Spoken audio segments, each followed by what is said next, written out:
उस वक्त अपने पास ली थी जब हमने एहतजाज किया था कि इन्होंने नतीजे बदल दिए। सीधा सीधा नतीजा है, सिर्फ कैलकुलेशन का मसला है, इन्होंने नतीजे बदले। उन्होंने 6 यूसीएं तो अपने पास ले ली, लेकिन नताइज को सीज नहीं किया।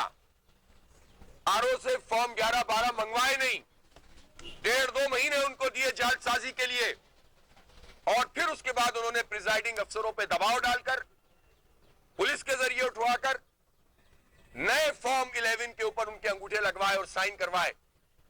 अब जिनमें से कुछ प्रिजाइडिंग अफसरों ने जान हथेली पर रखकर जाकर कह भी दिया कि हमारे साथ ये सलूक हुआ है, और हम ओरिजिनल जो हमारा फॉर्म 11 है जो जमात इस्लामी के पास है या किसी पार्टी के पास है वो ओरिजिनल है। इससे इलेक्शन कमीशन भी एक्सपोज हो रहा है, उसके आरोज भी एक्सपोज हो रहे हैं, और सिंध हुकूमत और पीपल्स पार्टी भी एक्सपोज हो रही है। ये जमहूरियत के नाम पर कलंक का टीका बन रहे हैं लोग। ये इंतखाबात को जाली तरीके से अपनी मर्जी और अपनी राय के मुताबिक ढालने के लिए जो कुछ काम कर रहे हैं, ये जमहूरियत के नाम पर बदनामी का सबब बन रहे हैं, बदनुमा दाग बन रहे हैं।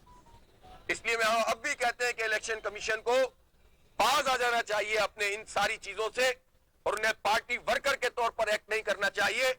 उन्हें आईनी इदारे की पासदारी करनी चाहिए, हक और इंसाफ की बुनियाद पर फैसले जारी करने चाहिए।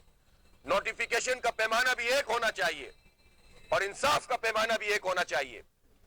और यहां पर हाई कोर्ट में तो हमने यही बात की। आप देखें बहुत सारे टाउन ऐसे हैं जहां पीपल्स पार्टी का फरमाइशी प्रोग्राम चल रहा है।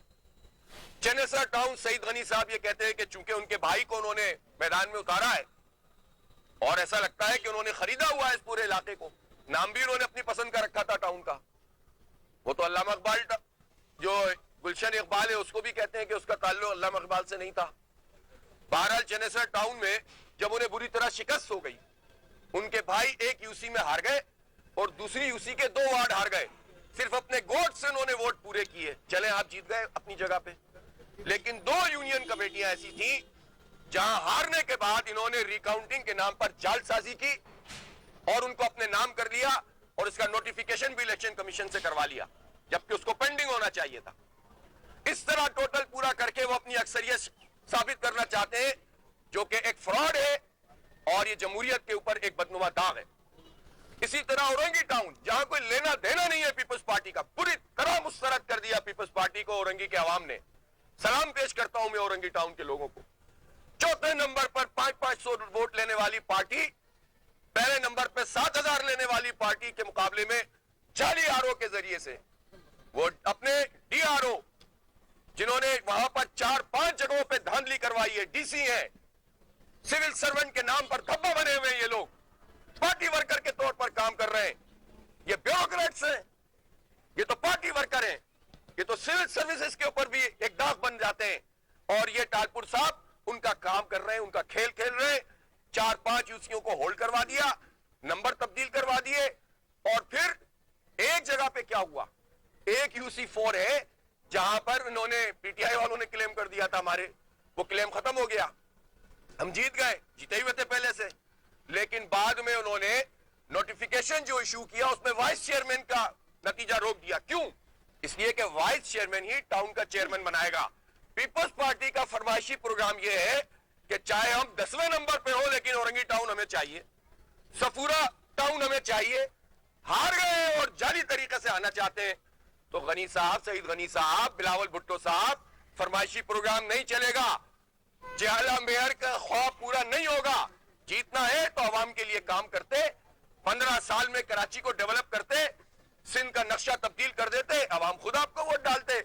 आपने तो करप्शन की है, आपने तो लूटमार की है, आपने तो कराची को उसके हक से महरूम किया है, आपने तो इख्तियारात नहीं दिए हैं, आपने तो इलेक्शन नहीं करवाए। 6 साल 2009-2015 तक नहीं करवाए, 2.5 साल से अभी नहीं करवाए। करवा दिए तो इलेक्शन कमीशन के साथ मिलकर आप इस प्रोसेस को रोक रहे हैं। तो जब आप ये सब कुछ करेंगे कराची के आवाम के साथ, तो कभी कराची के लोग पीपल्स पार्टी का साथ नहीं देंगे। इन्हें इस हकीकत को अब तस्लीम कर लेना चाहिए। हल्का बंदियां करके अपने नंबर बढ़ाए, हमने इस चैलेंज को भी कबूल किया, इसलिए कि अगर हम हल्का बंद पे मजीद जाते तो ये और 3 साल तक इलेक्शन नहीं कराते। वोटर इससे सही नहीं है, हमने इस चैलेंज को भी कबूल किया। नॉमिनेशन के वक्त इन्होंने जालसाजी की, हमने उस चैलेंज को भी कबूल किया।